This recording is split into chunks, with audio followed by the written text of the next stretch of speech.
Welcome to Bloomington Today. I'm Emily Taplin. Thanks for joining us. First, we bring you the buzz for the week of January 24th through the 30th. Senator Amy Klobuchar joined Police Chief Booker Hodges at Bloomington Civic Plaza to bring public awareness to AI-generated imposter scams.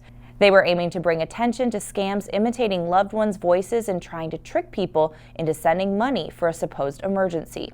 On Saturday, January 21st, they offered interviews to local media and were joined by a St. Paul resident who recently got an AI-generated call with a voice that sounded just like his son in distress. Oftentimes, our science and technology outpace our ethics and morals as a society. The chief says you can protect yourself by not answering calls from numbers you don't recognize. If you do answer a call from an unknown number that sounds like a relative, ask them questions only they would know to verify it's really them.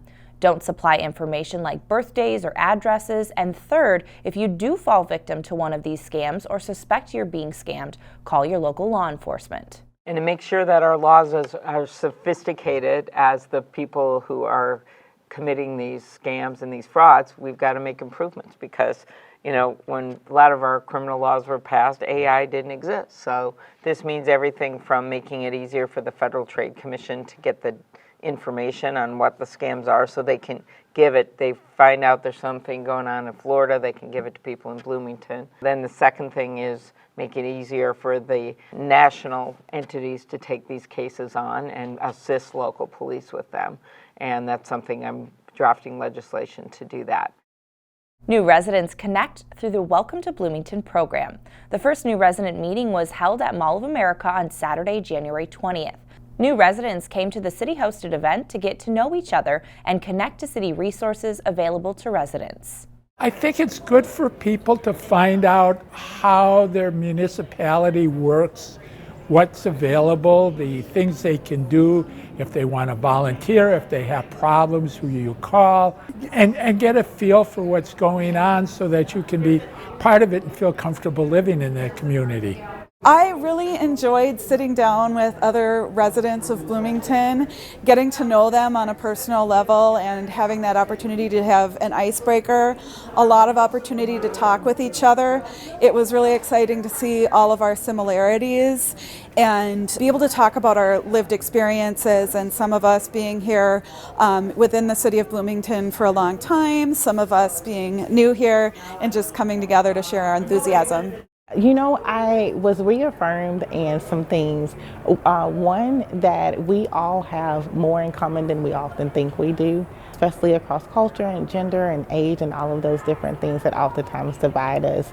It was nice to see people come together for the first time and say, well, you know, I went to that school too, or I'm from that area, or I visit my grandchildren here, or I love to ski, I love soccer, like all of those different things that bring us together. Key initiatives of Welcome to Bloomington were designed by about 45 different community members and city staff and include a monthly bucket list of activities for people to be a part of, neighborhood events, and the new resident meetings, which will occur monthly. Learn more about this program and share with people who are new to Bloomington by visiting blm.mn/welcome. A new pitch competition is giving ambitious entrepreneurs an opportunity to win a $100,000 award. Hatch Bloomington is a partnership between the City of Bloomington and the Minneapolis Regional Chamber of Commerce. In addition to the $100,000 award, entrepreneurs will access a robust network of business resources. Ideal pitches will include a storefront business in Bloomington. Right now, the city is seeking judges to review several rounds of competition pitches between May and August. Ideal candidates have experience in entrepreneurship, small business ownership, venture capital, mentorship, or leadership positions in the Twin Cities business community.